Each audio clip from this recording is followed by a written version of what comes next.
Terima kasih pemirsa JTV Pacitan, masih setia di acara Dokter Menjawab. Sekali lagi pada kesempatan malam hari ini kita bersama Dr. Joko Prianto MSc, SPPD dari RSUD Dr. Darsono Pacitan.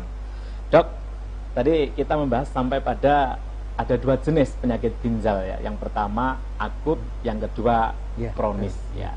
Dok, kalau melihat dari apa istilahnya tingkat kesembuhannya atau kenormalannya, tentu akut yang lebih berpeluang besar untuk pulih ya.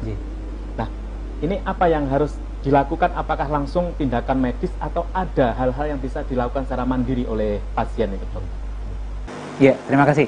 Jadi memang untuk gagal ginjal akut ini memang kita harus ya memang sebenarnya pengobatan paling baik adalah mencegah ya. Gitu. Jadi kalau pada level pengobatan. Iya, kalau tadi misalnya ada agen atau obat-obat atau zat-zat yang menyebabkan gagal ginjal akut, ya memang sebaiknya dihindari. Termasuk misalnya kalau itu sifatnya infeksi seperti leptospirosis misalnya, ya untuk gagal ginjal akut ya memang harus ditangani secepatnya. Jadi kalau misalnya sudah ada gejala, kemudian ada didukung dengan pemeriksaan, sekarang kan gampang ya, di puskesmas sudah bisa untuk melakukan pemeriksaan leptospira. Berarti ya udah, kalau sudah terbukti sebagai leptospira ya ditangani, harus segera dirawat memang. Harus ada penanganan. Harus penanganan, betul. Kemudian kalau tadi ya memang terbaik memang mencegah, jadi lebih baik menghindari, termasuk yang marak dan kadang menjadi coba-coba adalah miras oplosan. Ini memang sesuatu yang ya kita harus sampaikan bahwa itu memang resikonya untuk terjadi gagal ginjal dengan menggunakan itu tinggi. Itu jadi penyebab utamanya konsumsi memang ada minuman keras itu ya. Salah atau satunya ada selain itu apa, Dok, yang menyebabkan utamanya dalam konteks masyarakat Pacitan itu ya, yang apa menyebabkan penyakit ginjal terjadi di masyarakat itu apa saja, Dok? Iya. Kalau untuk yang gagal ginjal akut telah saya sampaikan tadi ya, mungkin berkaitan dengan penyakit, berkaitan dengan agen atau zat yang berbahaya ya, boleh jadi tadi mungkin salah satunya minuman keras, kemudian mungkin zat-zat lain juga ada semacam, tapi memang semuanya memang perlu pembuktian guys, seperti zat-zat dalam makanan yang tanda kutip tidak aman dikonsumsi, juga ada beberapa yang ternyata terbukti menyebabkan gagal ginjal akut. Kalau ini jelas guys. Lah, kalau yang menjadi penyebab gagal ginjal kronis ini memang kebanyakan ya memang karena penyakit kronis. Misalnya penyakit kencing manis atau diabetes dalam waktu mungkin sudah sekitar di atas 5 tahun atau 10 tahun. Penyakit hipertensi, tekanan darah tinggi yang juga sudah terjadi menaun, mungkin di atas 10 tahun. Dan penyakit yang lain, misalnya penyakit karena kadar asam urat yang tinggi yang telah terjadi bertahun-tahun juga. Atau penyakit-penyakit lain yang sifatnya itu menyebabkan aliran di fungsi filtrasi dari ginjal tadi tidak baik, seperti adanya batu di saluran kencing, batu di ginjalnya sendiri. Nah, ini kan kondisi-kondisi kronis yang sehari, 2 hari, sebulan, 2 bulan, bertahun-tahun, sehingga menjadi penyebab gagal ginjal yang sifatnya kronis, berbeda dengan yang gagal ginjal akut tadi. Ya, baik, Dok. Ini sangat menarik tadi ya, kita menyinggung penyebabnya ada utamanya alkohol, utamanya oplosan, ya itu jelas gitu ya. Tadi yang masih perlu pembuktian berkaitan dengan makanan ya. Nah, ini sebenarnya kalau dari segi apa ya? Dari segi medis memang perlu apa istilahnya? Masyarakat itu perlu memahami atau perlu mempertimbangkan makanan yang bagaimana, Dok, misalnya biar aman terhadap ginjal atau ramah terhadap ginjal. Makanan yang memang terbukti beberapa penelitian menyebabkan adalah, maaf sebenarnya enak juga ya.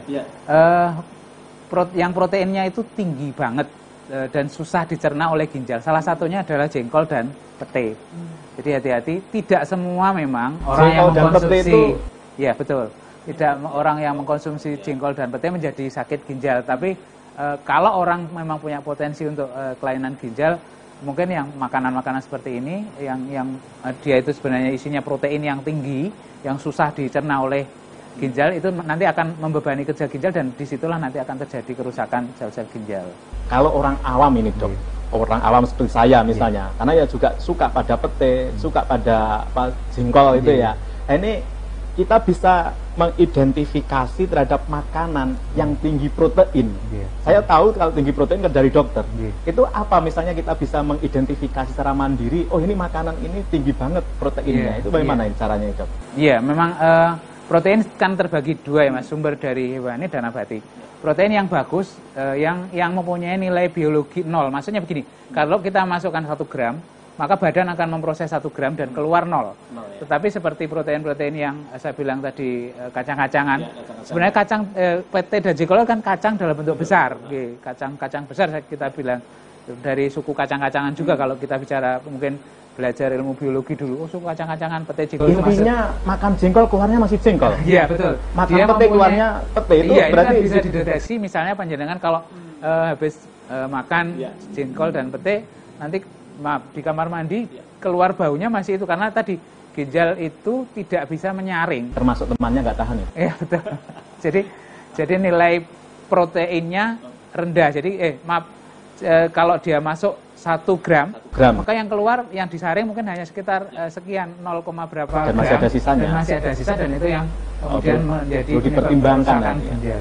Tapi itu tidak semua orang ya. Tidak semua orang yang makan ginjal, makan pete dan jengkol akan menderita penyakit. Selain itu ada makanan yang lain yang high protein itu, Dok, selain pete dan... Iya, kalau misalnya pasien-pasien yang dengan kondisi hiperurisemia atau punya penyakit asam urat yang tinggi, golongan seafood ya memang juga harus dihindari. Selain memang tadi sama protein yang dari tumbuhan, kemudian kalau yang memang dia awalnya asam uratnya sudah tinggi memang harus menghindari makanan-makanan seperti yang produk seafood, kemudian daging merah, jeroan, itu juga tinggi nilai proteinnya dan kemungkinan akan menyebabkan peningkatan kadar asam urat. Nah, kalau asam urat ini kebetulan menimbun di ginjal kan bisa peluangnya 2, bisa menjadi batu yang akan menyebabkan kerusakan secara kronis atau justru secara langsung juga akan ikut aliran darah dan mengendap di ginjal.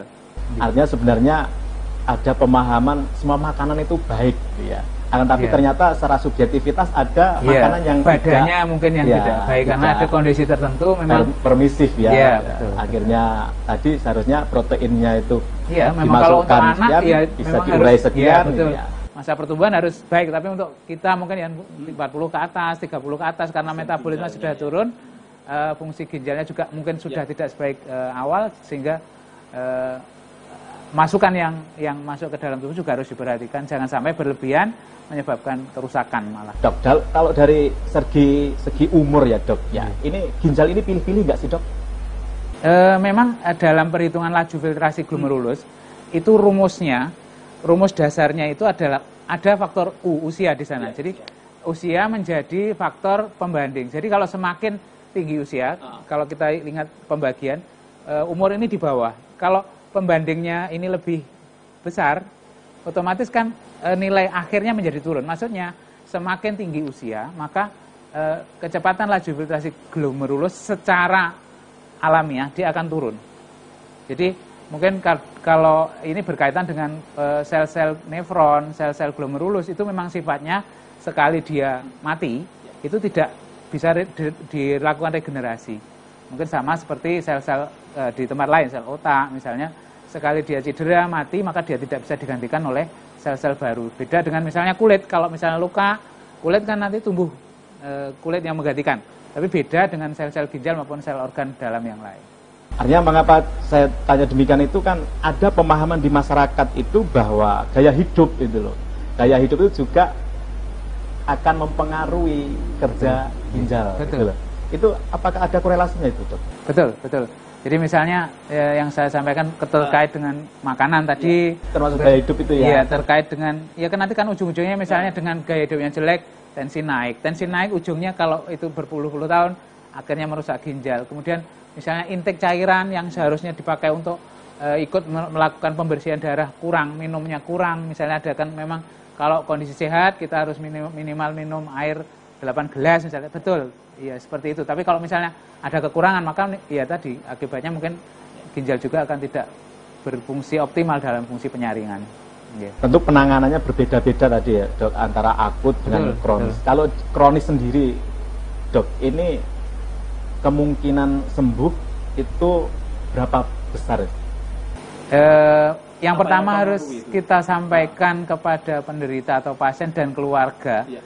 sekali dia terkena sebagai penyakit gagal ginjal kronis, dengan segala kita sudah melakukan pendekatan, oh iya waktunya sudah lebih 3 bulan, laju filtrasi glomerulusnya sudah turun, USG-nya, hasil pencitraan lain misalnya pemeriksaan yang lain, MRI atau dan lain sebagainya sudah menunjukkan kalau ginjalnya kronis, maka yang pertama kita sampaikan kepada pasien atau keluarganya atau siapa saja yang mungkin dalam tim itu adalah Bapak, Ibu, panjenengan ginjalnya sudah waktunya istirahat. Maksudnya apa?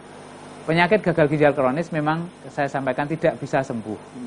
Bisanya apa? Bisanya diminimalisir agar fungsi yang tadi terganggu itu bisa seakan-akan pulih dengan menggunakan pendekatan-pendekatan metode terapi. Jadi mungkin kita dengar ada yang dimaksud dengan cuci darah, ada yang cuci mandiri, yang sekarang terakhir ini sedang tren cangkok ginjal, walaupun ada dalam tanda kutip ada beberapa penyalahgunaan ya, kita kemarin sempat dengar kasusnya sampai ke kepolisian, itu ya memang yang ya termasuk itu yang itu. di Kamboja itu ya. Betul, Ya. betul. Jadi, Itu termasuk itu loh sebenarnya kita sering juga itu mengenal cuci darah itu kan berkaitan dengan penyakit penanganan yang kronis. iya, Itu yang sebenarnya kronis. apa sih dok yang dimaksud dengan cuci darah itu? ya, cuci darah atau hemodialisis adalah serangkaian proses yang menggunakan mesin ya, karena hemodialisis jadi dialisisnya sendiri adalah mesin. Karena tadi saya sampaikan ginjal itu salah satu fungsinya adalah melakukan pembersihan dan itu macet karena memang penyakit gagal ginjal kronisnya, maka fungsi itu akan diambil alih oleh mesin. Mesin ya kita bilang sebagai mesin cuci sebenarnya, sama dengan mesin cuci pakaian.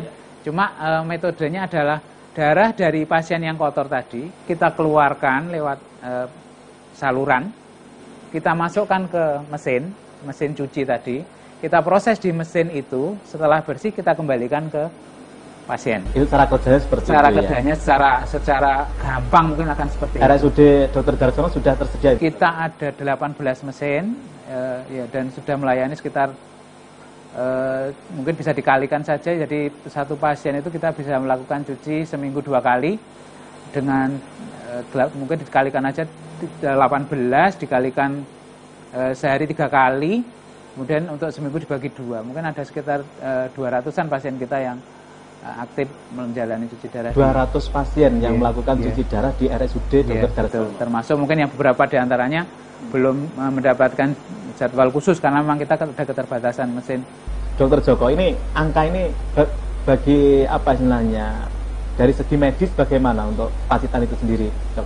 Tinggi atau bagaimana ini dari waktu ke waktu? Dibanding memang dari angka nasional kita itu sebenarnya persentase prevalensi penderita gagal ginjal di Pacitan itu masih rendah sebenarnya dibandingin dengan angka nasional, apalagi angka internasional, angka dunia.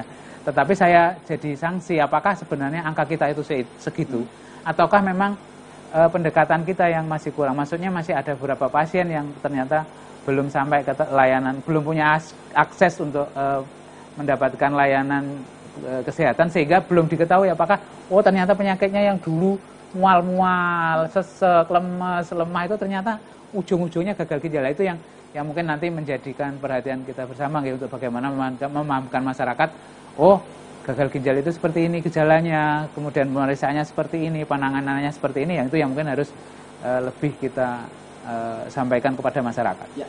Dok, nanti kita akan lanjut gaya hidup yang bisa untuk meminimalisasi penyakit ginjal. Tapi setelah rehat ya dok ya. Baik, pemirsa JTV Pacitan, tetap berada di Dokter Menjawab, karena kami akan kembali setelah yang satu ini.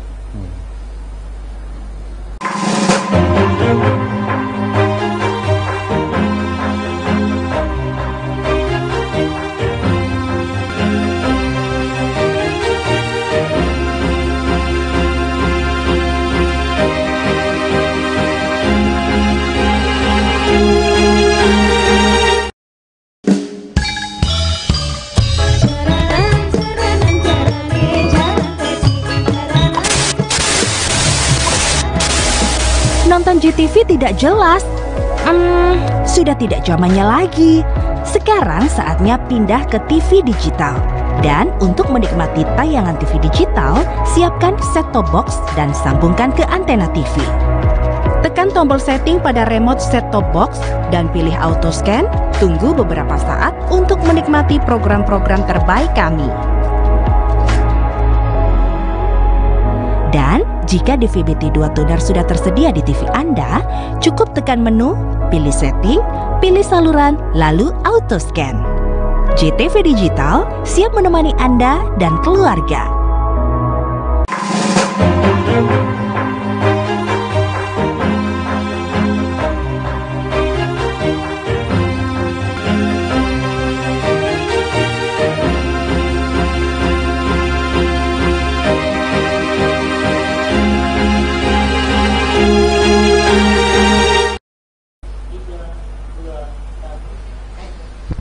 Pemirsa JTV Pacitan, kembali lagi di Dokter Menjawab. Sekali lagi masih bersama dengan Dr. Joko Priyanto MSc, SPPD dari RSUD Dr. Darsono Pacitan. Dan pembahasan kita pada kesempatan malam hari ini tetap seputar penyakit ginjal kronis, penyebab dan pengobatannya. Dok, tadi kita sudah banyak membahas ya berkaitan dengan bagaimana akibat-akibat dari penyakit ginjal itu sendiri dan tentu penyebabnya tadi. Tapi sebelum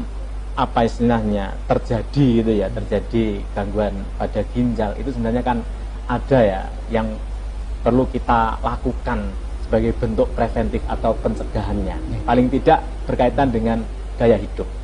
Apa sih dok yang bisa membantu supaya ginjal kita itu tetap sehat, tidak ada gangguan, dan tetap berguna sebagai fungsinya untuk filtrasi. Apa dok? Ya, betul. Jadi memang ada beberapa hal sebenarnya yang bisa dilakukan untuk bagaimana, ya kita bilang sebenarnya itu adalah salah satu wujud bentuk mensyukuri pemberian dari Tuhan ya Allah Subhanahu Wa Taala dengan bagaimana melihara organ-organ tubuh kita, di salah satunya adalah ginjal. Jadi melihat fungsinya tadi ya, ada fungsi penyaringan, fungsi pembentuk hormon. Jadi kita melihat bahwa sebenarnya kehilangan satu ginjal atau dua ginjal bahkan maka akan menjadi sesuatu yang sangat-sangat tidak bagus, membahayakan bagi tubuh. Mungkin ada beberapa hal ya, ada tip yang bisa dilakukan ya, yang sebenarnya secara umum sama dengan penyakit-penyakit lain, penyakit ginjal ini seperti penyakit hipertensi, penyakit diabetes. Yang paling penting adalah bagaimana kita merubah pola hidup yang mungkin selama ini salah. Kurang olahraga misalnya, berat badannya berlebihan, kemudian juga konsumsi misalnya zat-zat makanan yang dalam tanda kutip kita ragu-ragu ini bahaya enggak ya, kalau bahaya mending ditinggalkan. Kemudian minum air putih yang cukup, mungkin ada anjuran untuk sampai dengan 8 gelas, betul, itu seperti itu juga betul. Kemudian juga dalam hal ini seperti olahraga ya, olahraga teratur ini memang salah satu fungsi, karena dengan berolahraga darah dipompa dengan kecepatan yang tinggi, proses penyaringan di badan juga tinggi, akhirnya tidak ada istilahnya, tidak ada yang mengendap, semuanya tersaring, semuanya sampah keluar melalui ginjal, salah satunya itu. Kemudian pada pasien-pasien dengan sudah punya penyakit yang ini nanti, oh ya kita bisa prediksi seseorang ini nanti suatu saat akan gagal ginjal. Disinilah pentingnya bagaimana kita taat terhadap apa yang menjadi anjuran dari tenaga kesehatan tentang penyakitnya itu sendiri. Misalnya penyakit diabetes, ya kita harus bagaimana mengendalikan gula darahnya bagus sehingga rata-rata kadar gula dalam darahnya itu baik, tidak sampai merusakkan ginjal. Sama kemudian dengan penyakit lain, hipertensi misalnya, kita punya target sendiri untuk pasien yang nanti cenderung untuk gagal ginjal, maka tekanan darahnya harus di bawah 140 misalnya. Tidak boleh lebih dari itu, karena semakin tinggi darahnya, tekanan darahnya, risiko untuk merusak terhadap ginjalnya juga akan semakin tinggi. Penyakit lain misalnya asam urat, ya berarti harus ditekan asam uratnya, tidak boleh terlalu tinggi. Dengan diet, dengan pengobatan, sama, itu kembali ke semula tadi, di pengendalian diri dan perubahan pola hidup yang baik. Oke. Kemudian yang lain seperti kasus-kasus misalnya ada kelainan sendiri di ginjal, ada kistanya misalnya ginjalnya, ada batu, ada sumbatan yang menyebabkan kecepatan atau fungsinya dari ginjal tidak maksimal, ya harus dikonsultasikan ke tenaga medis untuk dilakukan tindakan. Misalnya batu ya dioperasi, kan sekarang tindakannya tidak harus dibelerek yang orang mungkin banyak takut, bisa dengan metode-metode tertentu yang mungkin akan lebih nyaman. Kemudian kalau kista memang menjadi penyakit tersendiri, kista yang ada di ginjal itu ada pengobatan bisa dilakukan. Kemudian misalnya ada sumbatan ya sama, seperti dipasang cincin misalnya, sama seperti memasang cincin di pembuluh darah jantung, ring.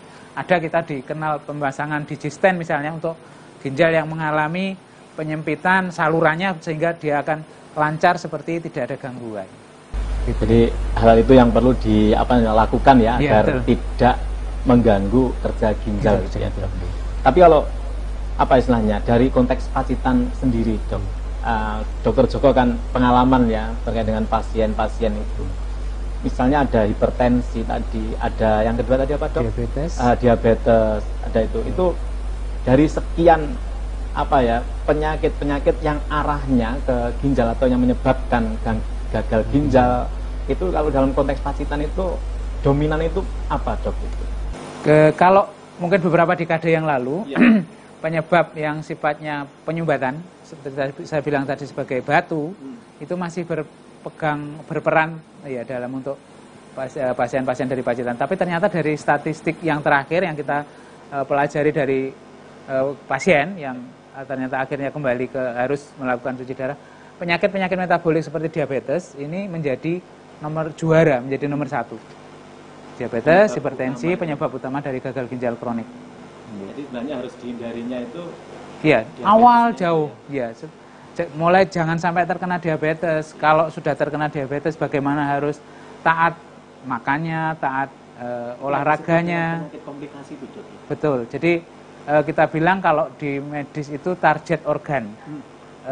Gula darah itu nyaman, maksudnya dia memang gula darah dibutuhkan oleh tubuh. Tapi sekali tinggi, maka sebenarnya di dalam darah dia tidak menyebabkan apa-apa. Tetapi kepada organ target, misalnya ke ginjal, tadi dia akan menyebabkan kerusakan. Ke pembuluh darah menyebabkan kerusakan.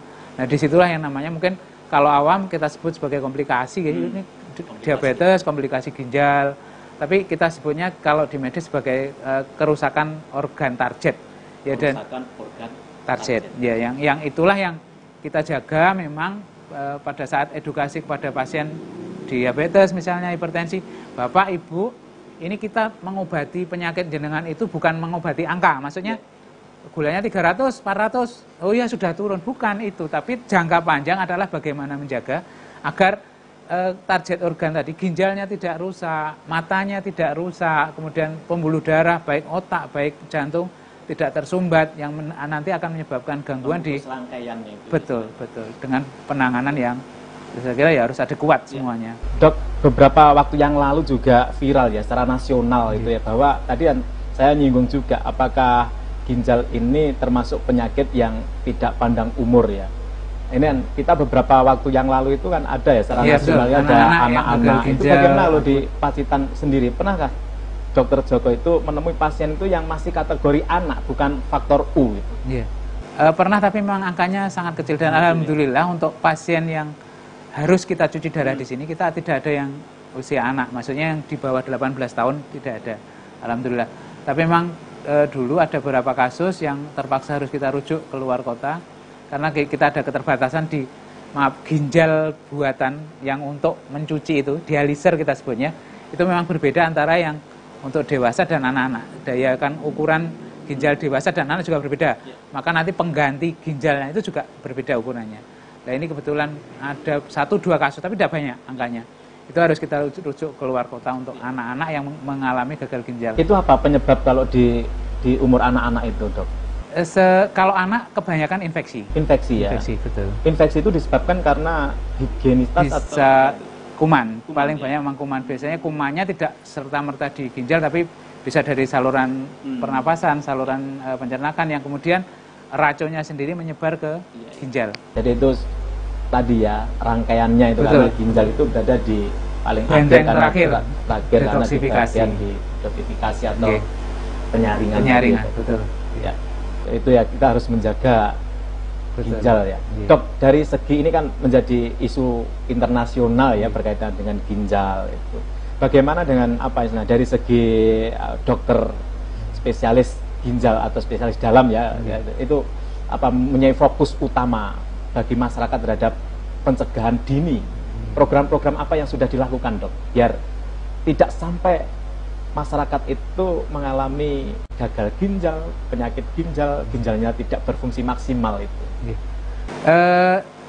Setiap tahun kita ada yang namanya World Kidney Days. Jadi kita peringati biasanya pada beberapa bulan yang lalu, bulan Maret. Ya, kita slogannya beberapa tahun ini adalah akses untuk semua. Maksudnya